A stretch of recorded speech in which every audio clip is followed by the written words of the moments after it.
আসসালামু আলাইকুম, সবাই কেমন আছেন? আশা করি সবাই ভালো আছেন। আলহামদুলিল্লাহ আমিও ভালো আছি আপনাদের দোয়ায়। আর আজকে কি আর বলবো বলেন, আজকে এত কাজ কাজ করতে করতে এখনও টায়ার্ড আমি। তো এই দুটো হচ্ছে মুরগির ডিম, আমার ছেলে উঠে নিয়ে আসছে। তো উঠে আনি ও টেবিলের উপরে রেখে দিচ্ছে রিস্কি জায়গাতে। আমি আবার ওদের জায়গাতে ওদেরকে রেখে দিলাম।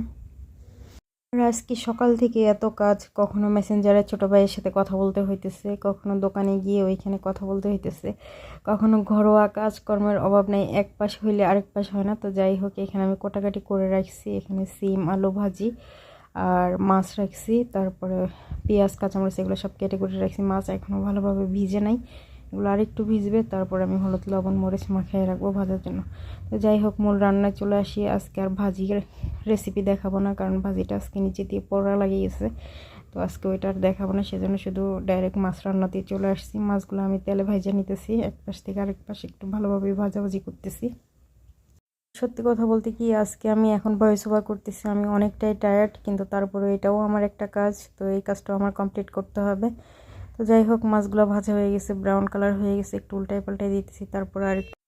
তারপর আর একটু কড়া ভাজা করে নিতেছি, একটা ওর পাশ আরেকটা উল্টায় উল্টে নিতেছি, যাতে একটু ভালোভাবে সব দিকেই ভাজাভাজি হয়। আর আমাদের ঘরে ভাজা মাছটা রান্না না করলে কেউ খেতে চায় না, স্পেশালি আমার ছেলে খেতে চায় না।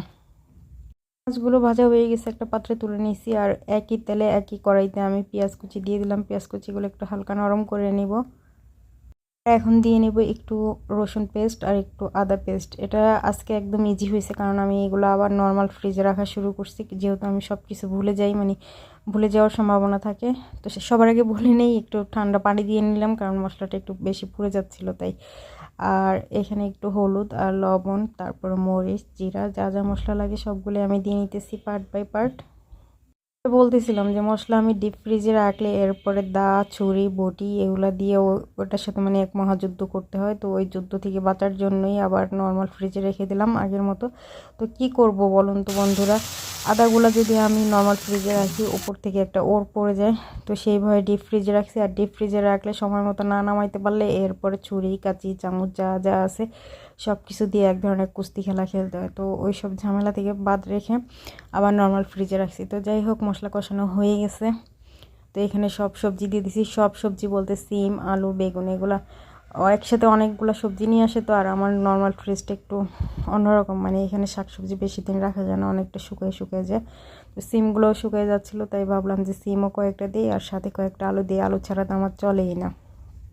সবগুলো সবজি মশলার সাথে ভালো মতো একটু কষিয়ে নিচ্ছি। আজকে মনে হয় সবজির পরিমাণটা একটু বেশি হয়ে গেছে, কারণ লবণটা একটু পরিমাণে কম লাগতেছে। এটা কি আমার কাছে লাগতেছে নাকি বাকি সবার কাছে সেটা আমি জানি না, তবে খাওয়ার সময় আমার কাছে মনে হয়েছে যে লবণটা একটু কম হয়েছে। তো সবজিটাও আমি একটু ভালোভাবে কষিয়ে নিছি, তারপর পানি দিয়ে দিলাম, তারপরে এখন ঢাকনা দিয়ে দিব। আর এখন মোটামুটি পানির বলকটাও চলে আসছে। আর এখন মাছের পিসগুলো, ভেজে রাখা মাছের পিসগুলো একটা একটা করে দিয়ে দিব। বলতেছিলাম মানে আজকে 2 দিন থেকে গায়ে মনে হয় আবার হালকা হালকা জ্বর আসতেছে, মুখে স্বাদ চলে গেছে নাকি কি জানি, সবকিছু সাবা সাবা লাগতেছে, হয়তো সেই কারণে লবণটা কম কম লাগতেছে আমার কাছে। কিন্তু বাকিরা এখনো কোনো কমপ্লেন করে নেই আমাকে। মাছের পিসগুলো দেওয়ার পরে আমি ঢাকনা দিয়ে ঢেকে দিয়েছিলাম। আর এখন মোটামুটি মাছ রান্না প্রায় শেষের পথে। আমি আজকে ধনিয়া পাতা টমেটো কোনো কিছুই নাই, তাই কোনো কিছু আমি দিইনি, শুধু প্লেন মাছ রান্না করছি। আর এমনিতেও আজকে আমার কাজের চাপ অনেক বেশি ছিল। ভালো থাকবেন বন্ধুরা, আমার ভিডিওটি ভালো লাগলে অবশ্যই লাইক কমেন্ট শেয়ার করে দিবেন।